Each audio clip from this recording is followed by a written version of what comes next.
Après des mois de méditation, d'absorption du chakra naturel et d'exercices physiques rigoureux, Kashin Koji décida que Himawari était prête à affronter l'étape suivante de son entraînement, les combats simulés. Mais ces combats ne seraient pas ordinaires. Chaque combat serait un test de perception, de contrôle du chakra, de stratégie et d'harmonie avec la nature, car ce n'est qu'en surmontant de tels défis qu'elle pourrait atteindre l'équilibre absolu du mode sage.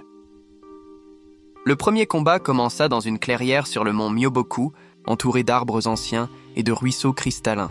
Koji adopta une position ferme, les yeux fixés sur elle, tandis que Himawari concentrait son chakra.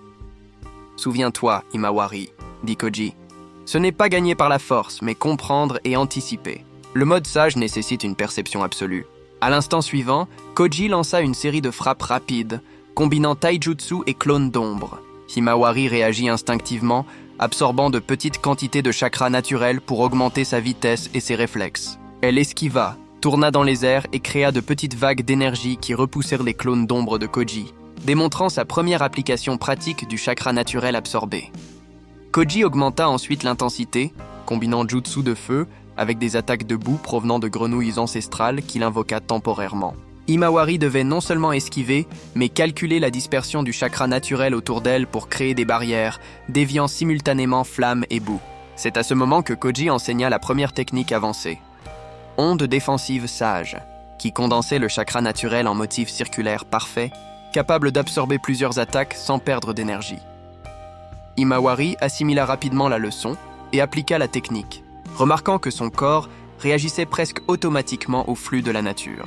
À chaque attaque esquivée, chaque défense parfaite, elle sentait la fusion entre son chakra et l'environnement s'approfondir, chaque cellule de son corps vibrant en harmonie avec le mont Myoboku.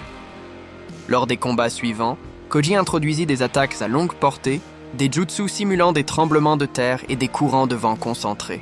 Himawari devait développer la perception suprême du sage, Une technique qui lui permettait d'anticiper les mouvements de plusieurs adversaires simultanément. intégrant l'énergie naturelle pour augmenter sa vitesse de réaction. Chaque échec était douloureux, et Koji ne lui permettait jamais de se relaxer. À chaque erreur, la jeune fille apprenait à mieux contrôler son chakra, à corriger sa posture et surtout à harmoniser ses pensées avec le flux naturel qui l'entourait. Le sommet de l'entraînement au combat eut lieu dans un scénario simulé par Koji. Une grotte ancienne, pleine de piliers de pierre et d'énergie naturelle concentrée. Là, il lança une attaque combinée de clones d'ombre, de flux de lave et de rafales de vent, forçant Himawari à utiliser tout ce qu'elle avait appris. Elle devait créer des boucliers de chakra naturel, manipuler ses propres clones d'énergie et effectuer des manœuvres d'évasion complexes, tournoyant entre les piliers et esquivant des attaques qui semblaient en venir de toutes les directions à la fois. Durant ce combat, Himawari découvrit une nouvelle technique instinctive, plus tard appelée cercle sage divin, une capacité qui permet la concentration du chakra naturel autour de son corps en un champ protecteur bloquant simultanément les attaques physiques, énergétiques et spirituelles, augmentant sa perception et sa vitesse en proportion de la quantité de chakra absorbé. Koji, impressionné, se contenta de sourire. « Enfin, tu as commencé à comprendre le vrai mode sage. Ce n'est pas seulement absorption d'énergie, c'est contrôle absolu, anticipation et fusion avec la nature. » Les combats continuèrent pendant des semaines, chaque jour apportant des défis plus complexes. Koji combinait attaques surprises, illusions, simulation de foule d'ennemis et même manipulation du terrain avec l'énergie naturelle.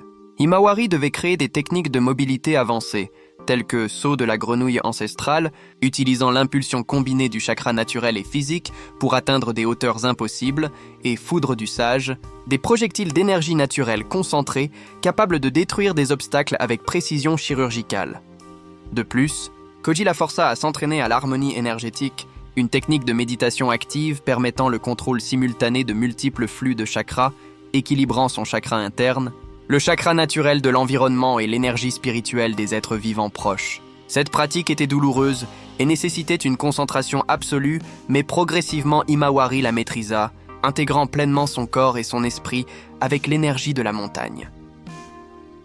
Après des mois de combat, Koji réalisa qu'Himawari avait atteint un niveau proche de l'équilibre parfait.